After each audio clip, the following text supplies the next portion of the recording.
Ako po si Jason, ang operator ng DTF machine dito sa Genra Mall.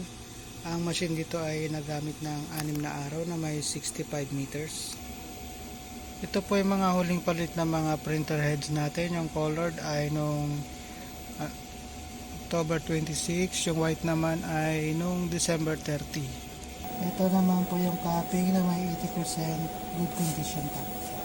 Ito po yung printer head natin. Head clean.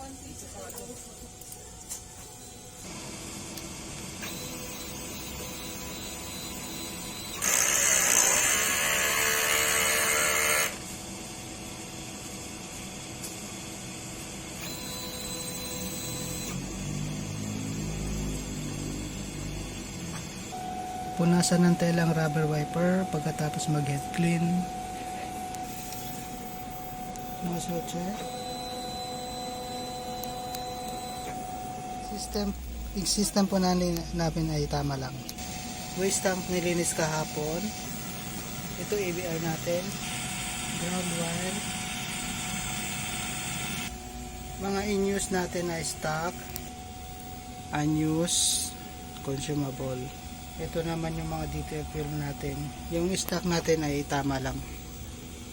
Nakagamit tayo ng isang magenta, powder, film, powder, white ink, daily output.